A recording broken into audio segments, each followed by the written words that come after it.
মক্কার একজন যুবক, অত্যন্ত গরিব মানুষ, মক্কার অলিগলি দিয়ে হাঁটতেছে, রাস্তা দিয়ে হাঁটতেছে, শরীরে ময়লা কাপড়, উস্কো কুস্কো চুল, পেটে প্রচন্ড ক্ষুধা। আল্লাহর কাছে দোয়া করতেছে, মালিক ওগো আল্লাহ, আমি অত্যন্ত গরিব মানুষ, বাবা মা নাই, বড় অসহায়। আল্লাহ তুমি আমার প্রভু, আমি তোমার বান্দা। আল্লাহ মালিক, আমি অসৎ পথে যাব না, সৎ পথে চলতে চাই। ওগো আল্লাহ, তুমি আমাকে একটা সৎ কাজের ব্যবস্থা করে দাও। এই কথা বলে বলে একটা যুবক মক্কার অলিগলি দিয়ে রাস্তা দিয়ে হাঁটতেছে, দোয়া করতেছে আর হাঁটতেছে, নিচের দিকে তাকায়। ভদ্র যুবকরা নিচের দিকে তাকায় হাঁটে, ঠিক না বেঠিক? তো হাঁটতে হাঁটতে মক্কার কাবার প্রান্তরে কিছু কাছেই রাস্তার পাশে দেখতেছে একটা কি জানি একটা এরকম আলোর ঝলকানি কি যেন জ্বলতেছে। যুবক আস্তে আস্তে সেই জায়গাটায় গেল, দেখতেছে একটা স্বর্ণের হার সেখানে পড়ে আছে। কিসের হার? স্বর্ণের হার। হাতে নিয়া, পেটে ক্ষুধা, কাজ নাই, চাকরি নাই, বাকরি নাই, এখন ইমানি পরীক্ষা শুরু হয়ে গেছে। একবার চিন্তা করে, যেহেতু আমার পেটে খিদা, পকেটে পয়সা নাই, চাকরি নাই, বেকার মানুষ, মনে হয় আল্লাহ পাক রব্বুল আলামিন এটা আমাকে হাদিয়া দিয়েছে, এটা বিক্রি করে আমি এটা থেকে উপকার অর্জন করতে পারবো। শয়তান একবার ধোঁকা দেয়, আবার ইমানি জোরে আবার চিন্তা করে, আরে না, নিশ্চয়ই হারের মালিক আছে, এটা হয়তো হারিয়ে গিয়েছে। যেই মালিকের এই হাটটা হারিয়ে গিয়েছে, না জানি সেই লোকটা কত পেরেশানের সাথে হন্য হয়ে হাটটা খুঁজতেছে। যুবক দুদুল্যমান অবস্থায় হয়ে গেছে। ইমান বিজয় হবে নাকি শয়তানের চক্রান্ত বিজয় হবে? ইমানি পরীক্ষায় পড়ে গেছে। অনেকক্ষণ চিন্তা করতে করতে যুবক এবার চিন্তা করলো, না, আমি যে চিরজীবন সৎ পথে ছিলাম, মানুষের মাল অন্যায়ভাবে ভক্ষণ করব না, সুতরাং যার হাটটা এখানে হারিয়ে গিয়েছে, আমি খুঁজে খুঁজে তালাশ করে প্রয়োজন বোধে আমি এলান করে দিব, ঘোষণা করে দিব, যার হাতটা আমি তার হাতে পৌঁছায় দিব। সুবহানাল্লাহ। বর্তমান জমানে এরকম লোক আছে, 5টা টাকা রাস্তার মধ্যে ফালায়া দেখেন, এদিক টাকাতেই 5 টাকা নাই, ঠিক না বেঠিক? রাস্তার কথা বাদ দেন, মসজিদের টাকা চুরি হয়ে যায়, আছে না নাই? সৎ মানুষ নিচে, তো সৎ মানুষও নিচে না? হ্যাঁ, কি করেন, মসজিদের টাকা নিচে, এটা বরকতের জিনিস না? হ্যাঁ, মসজিদের টাকা নিলে এটা বরকতের জিনিস না? সোরা তো ধর্ম বোঝে, তো অন্য টাকা নিলে ওই টাকা নিয়ে চিকিৎসা করাইলে ভালো মনে হয়। মসজিদের টাকাটা নেই, ওইটা নিয়ে ওষুধ কিনে নিলে খাইলে কি হয়ে যাবো? এর কাছে আবার ফতুয়া আছে। যাই হোক, যুবকটা স্বর্ণ আপনার হাতটা হাতে নিয়ে চিন্তা করলো যে না, এটা অন্যের মাল, আমি পেয়েছি রাস্তায় কুরানো জিনিস, সুতরাং মক্কার কাবার প্রান্তরে গিয়া এই হারের মালিককে খুঁজতে হবে, সেখানে ঘোষণা দিতে হবে। যুবক এবার সেই হাতটা নিয়ে যখন কাবার প্রান্তরে, কাবার সামনে গিয়া যখন ঘোষণা দিবে, হার পেয়েছি, উপযুক্ত প্রমাণ দিয়ে নিয়ে যাবেন, এই ঘোষণা যখন দিবে, তো সেখানে যাইয়া দেখে তার ঘোষণা দেওয়ার আগে যার হার হারিয়ে গেছে সে ঘোষণা দিতেছে অলরেডি।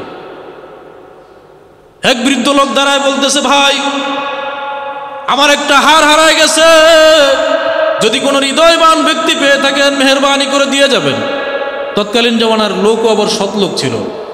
যুবকটা চিন্তা করলো, যাক, কষ্ট করতে হলো না, মালিককে পাওয়া গেছে, যদি উপযুক্ত প্রমাণ দিতে পারে তাহলে তার হাতটা তাকে ফিরিয়ে দেব। কানে কানে গিয়ে বলতেছে, মুরব্বী, চাচা, আপনার হাতটা হারায় গেছে, প্রমাণ দেন তো। হারানো জিনিস পাওয়ার পরে যদি কোনো ব্যক্তিকে পাওয়া যায় তাহলে প্রমাণ দিয়ে নিতে হয় না? কথা কি বুঝতেছে না? তো মুরব্বী প্রমাণ দিছে যে হ্যাঁ এরকম এরকম ডিজাইন, এরকম প্রমাণ দিছে, পরে প্রমাণের সাথে মিলে গেছে। তো যুবক তার সেই পুরানো হাতটাকে তার হাতে হস্তান্তর করল। ইমানের পরীক্ষা পাস না ফেল? কথা বুঝাইতে পারি নাই? সততার পরীক্ষায় পাস না ফেল? তা সততার পরীক্ষায় যদি পাস হয়, আল্লাহর পক্ষ থেকে পুরস্কার আছে না নাই? আছে, দুনিয়াতেই পুরস্কার। সামনের দিকে শোনেন।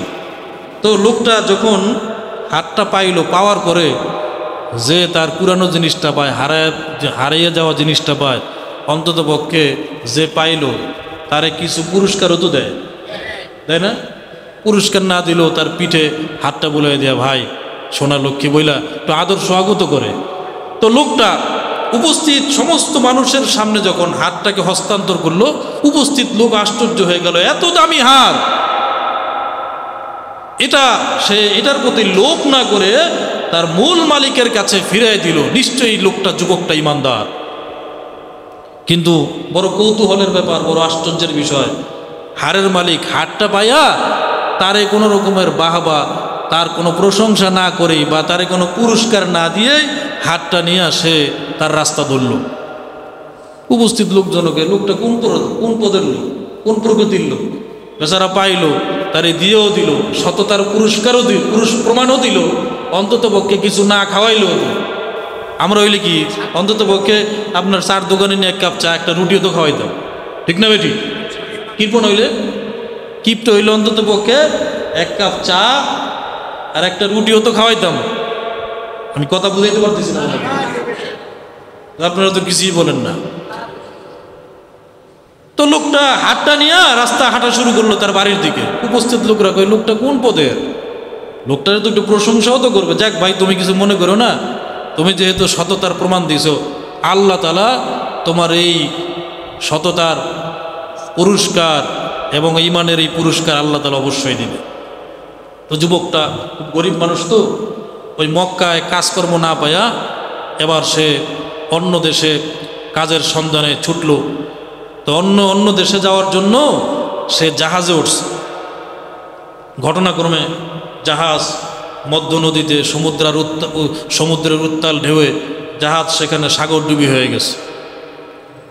যে যার মতো যা আছে তা নিয়ে আপনার তীরের দিকে সাঁতরাইতে লাগলো।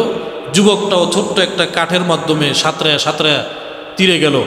আল্লাহর কাছে দোয়া করে, আল্লাহ, একে তো গরিব মানুষ, খুব অসহায় মানুষ, কাজকর্ম নাই, আবার এমন একটা বিপদ, সমুদ্রের মধ্যে জাহাজ ডুবি হলো। আল্লাহ, এরকম বিপদের মধ্যে তুমি আমারে ফালাইলা, যাক তোমার ইমানের পরীক্ষায় যদি আমি পাশ হই আমার কোনো অসুবিধা নাই, দুনিয়ার জীবন আর কয়দিন। যুবকটা এবার নদীর তীরে গিয়া, যখন নদীর কিনারে গিয়া ঘেসলো, দেখতেছে এমন সময় জোহরের আজান হইতেছে। নদীর কিনারে সুন্দর একটা মসজিদ, মসজিদে গিয়া জোহরের নামাজ আদায় করলো। ওই অবস্থায় ভেজা শরীর, ভেজা কাপড়, ওই অবস্থায় নামাজ আদায় করার পরে চিন্তা করলো যাওয়ার তো কোনো জায়গা নাই। মসজিদে অপেক্ষা করতেছে, করতে করতে আসরের সময় হয়ে গেল। আসরের নামাজ আদায় করলো সেই যুবক। আসরের নামাজ আদায় করার পরে দেখতেছে মসজিদের তাকিয়ার মধ্যে একটা কোরআন শরীফ দেখা যায়, আল্লাহর কোরআন দেখা যায়। ওই যুবকটা, ওই গরিব যুবকটা কোরআন তেলাওয়াত করতে পারত।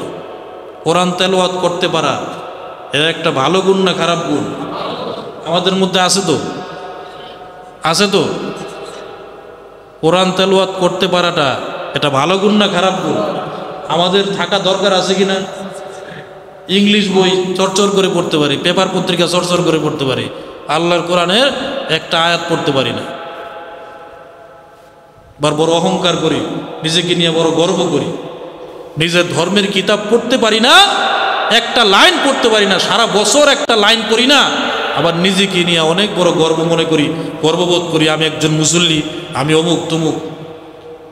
যাই হোক, সেটা অন্য কথা।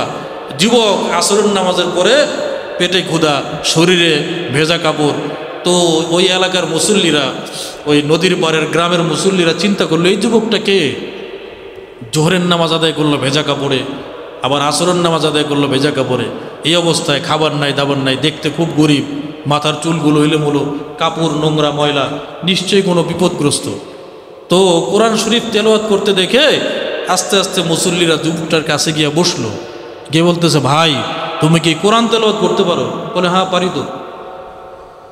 তাহলে আমাদের জন্য তো একটা উপকার হয়। কি উপকার?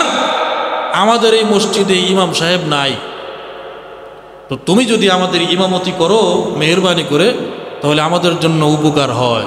সুবহানাল্লাহ পড়েন। যুবক আল্লাহর হুকুমে রাজি হয়ে গেল ইমামতি করার জন্য।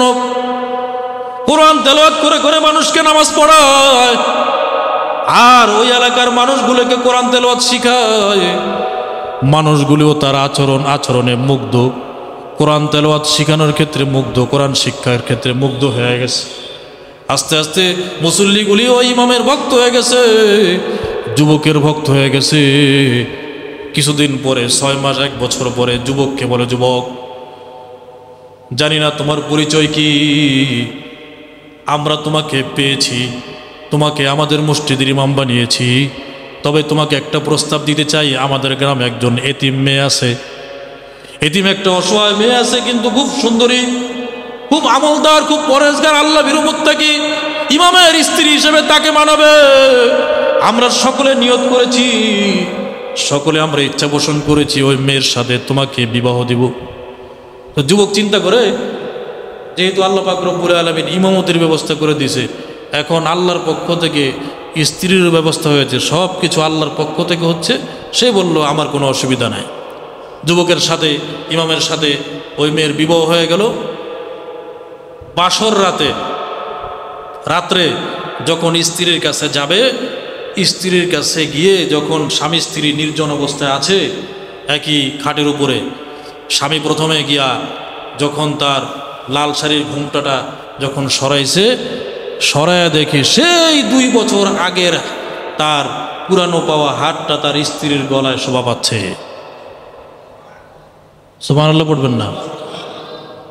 সেই 2 বছর আগে মক্কার অলির গলিতে রাস্তার কিনারায় যে সে হাতটা কুড়িয়ে পেয়েছিল, বৃদ্ধের হাতে হাতটা তুলে দিয়েছিল, সেই হাতটা তার স্ত্রীর গলায় শোভা পায়। সুবহানাল্লাহ পড়বেন না? যুবক বড় আশ্চর্য হয়ে গেছে, ডাক দিয়ে বলে, এই হার তুমি কোথায় পেলে? স্ত্রী বলে, কি ব্যাপার, আপনি হাতটাকে আপনি চেনেন নাকি? আপনার এই ব্যাপারে কোনো কৌতূহল আছে নাকি? বলে, না, আগে বলো তুমি এই হাতটা তুমি কোথায় পেয়েছো? স্ত্রী এবার বলে, এই হাতটা আমার বাবা আমাকে উপহার দিয়েছে। একবার আমার বাবা হজে গিয়েছিল, আমার জন্য এই হাতটা ক্রয় করেছিল, কিন্তু ঘটনাক্রমে হাতটা হারায় যায়। একজন সৎ ব্যক্তির মাধ্যমে আমার বাবা এই হাতটা কুড়ায় পেয়েছিল। কুড়ায় পায়া যখন আমার হাতে তুলে দিয়েছিল, আমার বাবা প্রত্যেক দিন আমার জন্য দোয়া করত, প্রত্যেক দিন আমার জন্য দোয়া করত, আল্লাহ আমার মেয়েটার জন্য এমন একজন স্বামীর ব্যবস্থা তুমি করে দিও আল্লাহ, যেই স্বামীটা এমন হবে যার হাতে আমার এই মেয়ের হাতটা, যার হাত থেকে আমি কুড়ায় পেয়েছিলাম, ওইরকম একজন সৎ মানুষকে আমার মেয়ের স্বামী তুমি বানায় দিও। যুবক সাথে সাথে সেখানে বেহুশ হয়ে গেছে। কিছুক্ষণ পরে হুশ আসছে। স্ত্রী জিজ্ঞেস করে, কি কম আপনি অজ্ঞান হয়ে গেলেন কেন? তখন চোখের পানি ছেড়ে দিয়া বলে, শুধু কোরআনে পড়েছি, ক্বালাল্লাহু হাদা ইয়াউমা ইয়ানফাউস সাদিকিনা সিদকুহুম লাহুম জান্নাতুন তাজরি মিন তাহতিহাল আনহার। কিয়ামতের ময়দানে আল্লাহ পাক রব্বুল আলামিন সৎ ব্যক্তিকে পুরস্কারে পুরস্কৃত করবেন। আল্লাহর রাসূল বলেছেন, সৎ ব্যক্তিকে দুনিয়াতেও পুরস্কারে পুরস্কৃত করবেন। আমি আজকে সেটা আল্লাহর রাসূলের হাদিসের জ্বলন্ত প্রমাণ। স্ত্রী বলে, কিভাবে? বলে, তোমার বাবা যে দোয়া করছে তোমার জন্য এমন একজন স্বামীর ব্যবস্থা করে, যাতে আল্লাহ পাক যেই স্বামীটা যাতে ওই রকম হাড় পুরানো ওয়ালা ব্যক্তির মতো সৎ মানুষ হয়। তোমার বাবা যেমন দোয়া করেছে, সৎ মানুষ যেমন তোমার স্বামী হয়। আল্লাহ পাক রব্বুল আলামিন 2 বছর বিভিন্নভাবে কষ্ট দিয়া, বিভিন্নভাবে ইমানি পরীক্ষা নিরীক্ষা করে আজকে সেই পুরানো পাওয়া সেই মালিকটাকে আল্লাহ পাক রব্বুল আলামিন তোমার স্বামী হিসেবে তোমার ঘরে পাঠিয়ে দিয়েছে। সততার পুরস্কার আছে না নাই? সততার পুরস্কার আছে না নাই? যে হাতটা মক্কার অলিতে গলিতে মক্কার রাস্তায় কুড়ায় পেয়েছিল, সেই হারের মালিকও আল্লাহ বানায় দিয়েছে। আবার সাথে সাথে একজন স্ত্রীও কে দান করছে? সততার পুরস্কার আছে না নাই? সৎ ব্যক্তির পুরস্কার আছে। এজন্য দুনিয়াতে সৎভাবে চললে আল্লাহ পাক রব্বুল আলামিন কখনো বান্দাকে আল্লাহ পাক রব্বুল আলামিন বিমুখ করে না, রিজিকের ফয়সালা করেন। ঠিক না বেঠিক? আমাদের দেশের মানুষ রিজিকের কারণে চাকরি বাঁচানোর জন্য মানুষ মনে করে যে মনে হয় চাকরির মাধ্যমে রিজিক হয়। এটা আমাদের একটা ধারণা, এই ধারণাটা ভুল। চাকরির মাধ্যমে রিজিক হয় না, রিজিকটা কার পক্ষ থেকে আসে? কার পক্ষ থেকে? এজন্যই দেখেন না, মানুষ চাকরির কারণে সৎ পথ হইয়া অসৎ পথে যায়, আছে না নাই? চাকরি বাঁচানোর জন্য সৎ পথ বাদ দিয়া অসৎ পথ অবলম্বন করে, আছে না নাই? আইনের পোশাক এটা সৎ পোশাক, ঠিক না বেটি? আইনের পোশাক কি পোশাক? একটা পবিত্র পোশাক না? আইনের পোশাক কথা বুঝেন, প্রশাসনের পোশাক, আইনের পোশাক এটা সৎ পোশাক এবং পবিত্র পোশাক, ঠিক না বেটি? কিন্তু দুঃখজনক বিষয়, যারা আইনের পোশাক পরে, সৎ পোশাক পরে অসৎ কাজ করে, বেশিরভাগ লোক রিজিকের কারণে পেটের দায় করে, ঠিক না বেটি? মনে করে যারা অসৎ পরামর্শ আমাকে দিচ্ছে, এই পরামর্শ যদি না মানি তাহলে আমার চাকরি থাকবে না। এই কারণেই অসৎ পথ অবলম্বন করে নিরহ নিরপরাধ মানুষের বুকে গুলি চালায়, ঠিক না বেটি? আইনের পোশাক পরে আপনি ছোট ছোট বাচ্চাদেরকে গুলি করেন, পবিত্র পোশাক পরে হাতকে অপবিত্র করেন, পবিত্র পোশাক পরে আপনি অপবিত্র কাজ করেন, আপনি তো কিয়ামতের ময়দানে সৎ মানুষ হিসেবে উঠবেন না। ক্লিয়ার কথা, ঠিক না বেটি? বেশি লম্বা কথা বললাম না, শুধু ইঙ্গিত দিলাম। সৎ পোশাক পরিধান করে, পবিত্র পোশাক পরিধান করে কেউ যদি অসৎ কাজ করে, সেই পোশাকের অবমাননা করা হলো কাল কিয়ামতের ময়দানে। এর জন্য আল্লাহর দরবারে জবাবদিহিতা আছে না নাই? খুব সাবধান। যদি সৎ পোশাক পরিধান করেন, সৎ কাজ করতে পারলে করবেন, আর না হয়তো সৎ মানুষের পরিচয় দিবেন, লাগবে না আমার এই চাকরি, আমার রিজিকের ফয়সালা আল্লাহর পক্ষ থেকে হবে, ঠিক না বেটি? ওই যুবকরে আল্লাহ পাক দিছে না রিজিক? যে যুবকের ঘটনা শুনাইলাম, ওই যুবকরে আল্লাহ রিজিক দিছে না? সেই হারও ফিরাই দিছে, স্ত্রীও দিছে। সুতরাং আল্লাহর পক্ষে, আল্লাহর কাছে কোনো জিনিসের অভাব নাই। এই ঈমান, এই আকীদা, এই বিশ্বাস আমাদের অর্জন করতে হবে।